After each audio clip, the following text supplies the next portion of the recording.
ඒ කර්ම අපිට එද්දී ඒ කර්ම විපාක දෙද්දී ඒවා වළක්වන්න කවුරුත් නැහැ. පුදුමයි මේ සංසාරේ.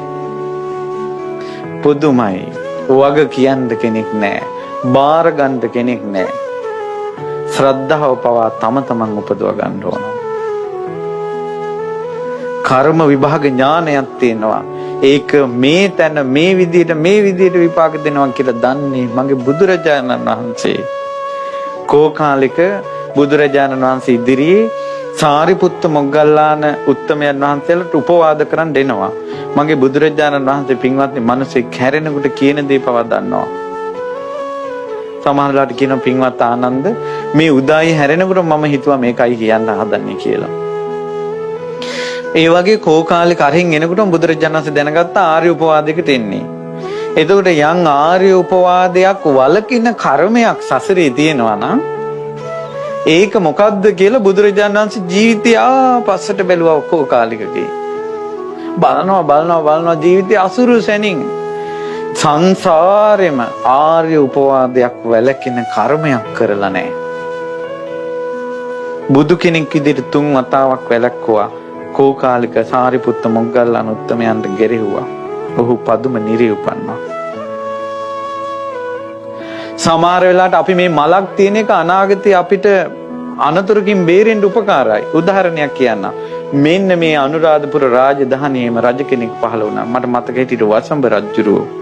ඔහුගේ ජීවිතය ඉරණම තිබ්බේ රජකමෙන් අවුරුදු 8කින් ඔහු මැරෙනවා. නේමිත්ත පාඨකයෝද අනාගතේ දකින්නෝද රහතුන් වහන්සේලා දේ කිව්වා. රජුරෝ මහත්සේ හඬාගෙන වැළපීගෙන රහතන් වහන්සේලාගේ සිරිපා කමල් ළඟ වැඳ වැටුණා. එතකොට ජීවිතයේ ආයුෂ වැඩි වෙන කර්ම මොනවාද කියලා රහතන් වහන්සේලා දන්නවා. බුදු බණ පද වලින් අහලා. ඒ රජතුමාගේ ජීවිතය ආපස්සට බැලුවා. බලනකොට පේනවා ළඟකම ජීවිතයක මල් පූජා කරලා මල් වලට පැන් ඉහලා. පින්වතුනි මල් වලට පැන් ඉහන පින ආයුෂ වැඩි කරන එකක්. ඊට පස්සේ රහතන් වහන්සේලා දැක්කා මේ ආයුෂ වැඩි වෙන පින් මෙයා සංසාරේ කරලා තියෙන නිසා මේ ජීවිතේත් ඒවා උපද්දවා ගන්න ඕන නිසා ආයුෂ වැඩි වෙන පින් කියලා දුන්නා.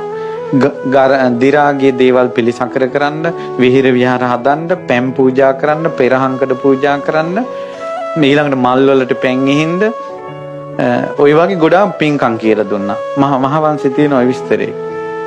අවුරුදු 8කට ආයුෂ තිබ්බ රජුරෝ අවුරුදු 48ක් හිටියා. සමහර පින් උපද්දවන්න තව පිනක් තියෙන්න ඕන. තව පිනක් තියෙන්න ඕන. ඒ නිසා සමහර වෙලාවට මේ මලක් පුදන එක, වඳින එක, මල් ටිකට වතුර ටිකක් එහින එකත් සංසාරෙට එනවනේ. ඒවත් සංසාරෙට එනවා නම් පූජාවක් තියලා ෆොටෝ එකක් ගහන එකත් සංසාරෙට එනවාමයි.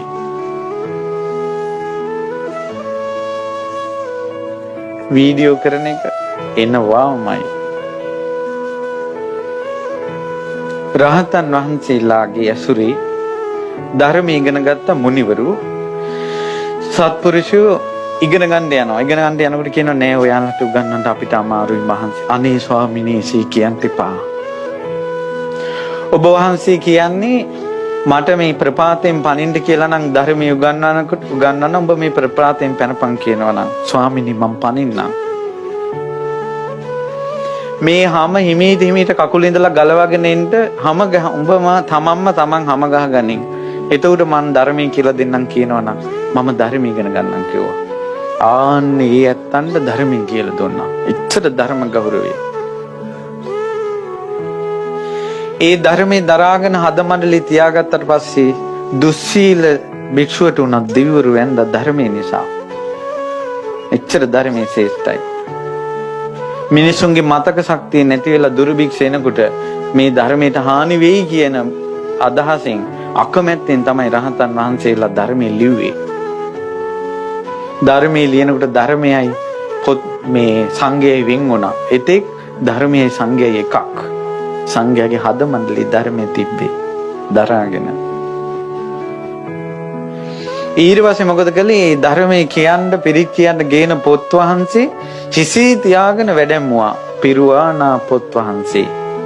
ඉස්සෙල්ලා ධාතු කරඬුව, ඊළඟට පිරුවානා පොත් වහන්සේ, ඊට පස්සේ සංඝයා. ඔහොම තමයි වැඩැම්මේ. මුලින් ඉඳලා හිතුවක්කාරකමට බණ කියන්නේ නැහැ. අපිට හිතුවක්කාරකමට බණ කියන්න අපේ ගුරුවරු උගන්වලා නැහැ. කර්ම විභාග ක්‍රමයක් තියෙනවා. ඒකෙන් යනකොට තමයි තේරෙන්නේ මේක අම්මෝ කොච්චර භයානකයිද කියලා. කරන්න දෙයක් නැහැ. මක් කළ යුතුයිද? කුමක් කළ යුතුයිද? වහ වහ බුදුරජාණන් වහන්සේ සරණ යන්න ඕන. ධර්මයේ සරණ යන්න ඕන. සංගරුවන සරණ යන්න ඕන. මේ හදවතේ ගින්න නිවෙනකල් බුදු ගුණ අහන්න ඕන. ධර්මය අහන්න ඕන. අනේ ගෙවල් වල බැන බැන මිනිසුන්ගේ විස්තර කී කියා ඉන්න වෙලාවේ මේ මහා සෑයට ඇවිල්ලා දසබල ඥාන කී කියා වඳින්න නැත්තම් කොච්චර සැනසෙල්ලක්ද?